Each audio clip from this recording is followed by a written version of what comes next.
What's up, YouTube? Capital G here, looking at some new cards in the OCG that are coming out in this collector's pack. I'm not sure when this is going to be released. I'll post, if I find out, I'll post that in the description so that you guys can find out. But again, these are OCG, so we're talking about Japanese release dates. They're not that relevant when it comes to the TCG. Anyways, we now know of the Cyber Angels. These are going to be an archetype that are going to be played by Alexis. I can't confirm this. I'm just making an educated guess. Let me just put that out there.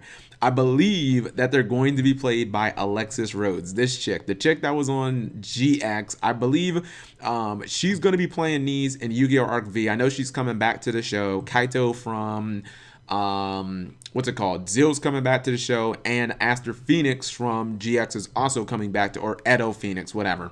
He's coming back to the show. I'm pretty sure that she's going to be playing this archetype. Now, the crazy thing is, they're like, or seems to be ritual based, which is, I mean, were they really pushing? I thought the GX era was all about fusing.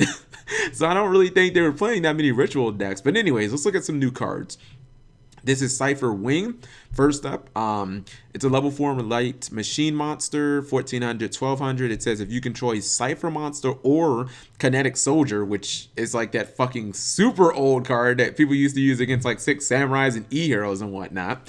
You can special summon this card from your hand. Effect number 2, you contribute this card until the end of the turn. Increase all Cipher monsters and Kinetic Soldiers you control by 4. I guess they're gonna be making more Kinetic Soldier, which is weird. Kinetic Soldier was like one monster. It wasn't an archetype though, so I guess it's gonna be like an archetype. I think it's all to summon like this new card, Galaxy Eye Cipher Dragon, which from what I heard, Kaito and Yuya are dueling on Arc V, and I believe that Kaito busts this out against Yuya. He probably smashed his ass too. Oh, he probably went all King Jack Atlas on him. The first time they dueled, not the second time, the first time. Alright, so this is Galaxy Eye Cipher Dragon. It's rank 8, it's light, it's a dragon. I assume that all of Kaito's support is going to be like light, because he was the photon guy, right? Wasn't he the one who was busting out all the Galaxy Eyes, Techons, and all that stuff, right? Like I think he was the photon guy in the show. It's 3,000, 2,500, requires 2 level 8s. It's generic. You can play it in whatever's left of your Draco Pals, or a deck that I find to be kind of fun, Dark World. It says once per turn you can detach one exceed material from this card, then target one face-up monster your opponent controls for the rest of the turn. Monsters you control cannot attack directly except this card. Also until the end phase, take control of that monster. Its effects are negated and its attack becomes 3,000 and its name becomes Galaxy Eye Cipher Dragon. So it is kind of like a watered down version of Snatch Steel. The only monster that can attack is this card, but its name becomes God. Now I wonder how that's relevant. It is still kind of nice that you could take a Marshmallow from your opponent and you could make the Marshmallow 3,000 attack and you could just ram it into like one of their other monsters, which is kind of cool. All right, next up, let's go to the ciphers. Let's see. So we have Cyber Angel Benton. Okay, so you're a light fairy ritual. I assume they're gonna all be like fairies and rituals, I guess, because all the cards are blue. It is 1815.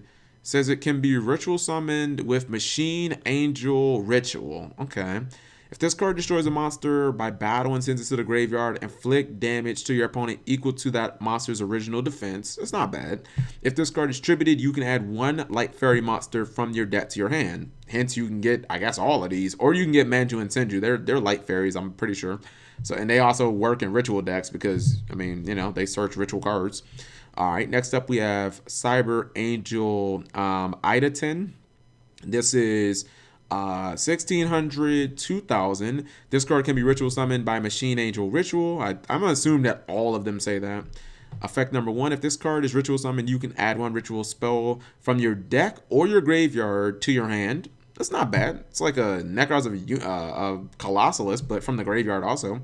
Effect number 2, if this card is distributed, you can activate this effect. All ritual monsters you currently control gain 1,000 attack and defense. So they all seem to have effects that trigger when tributed. That's really interesting. The third one is Cyber Angel Dakini. Okay, and this one, wow, this one is not level 6. This one's level 8. And this one's 2700, 2400. All right, I think we may have found the boss monster of these chicks. It can be summoned with Machine Angel Ritual, of course. If this card's ritual summoned, you can activate this effect. Make your opponent send one monster they control to the graveyard, their choice. I like that effect. I don't even care if they get the pick. I just like I like cards that instantly get shit off the board. Like that's instant removal. I like that. Effect number 2. If a ritual summon monster you control attacks a defense position monster, it does piercing damage. It's not just this, but it works for all of them. Okay, that's cool. Effect number 3, once per turn during your end phase, you can target one ritual monster or one machine angel ritual in your graveyard, add it to your hand. I was looking at it, I was like, is that both end phases? Only during your end phase. Okay, this card is not bad at all. In fact, this archetype seems kind of cool. This is definitely, let's calm the brakes though. This is definitely not no Necros level shit. Come on, let's be real. It would be kind of awesome if they did make her archetype basically the next Necros. That would be sweet if they made the power creep like crazy, but that's all wishful thinking. I just want rituals to be relevant again. All right, and this is Machine Angel Ritual. This is the one that ritual summons all of the Cyber Angels. This card can be used to ritual summon any Cyber Angel Ritual monster. Effect number 1, tribute monsters from your hand or field whose total levels equal or exceed the level of one Cyber Angel Ritual monster in your hand. After that, ritual summon that Cyber Angel Ritual monster from your hand. Effect number 2, if a light monster you control would be destroyed by battle or card effect, you can banish this card from your graveyard instead. What's it called? Saphira, doesn't her ritual spell do that too? It's called like Whim of Light or something. I feel like her ritual spell does that as well. I'm all for ritual spells doing something when in the graveyard, whether it's like Necros where you can banish them to add other ones, or whether they give you protection. Ritual spells cannot just be ritual spells anymore. That's just not enough in 2016 Yu-Gi-Oh! They either need to give you some sort of protection, or they need to search each other, or you need to be able to like banish them to like activate them again from the graveyard or something. Just plain old ritual cards don't work. So it's cool to see what, again, I assume is Alexis Rhode's archetype, because I heard that some of her cards from GX didn't make it into the actual card game. And again, I think these are Kaito cards. So let me know what you guys think. Thank you for watching as always.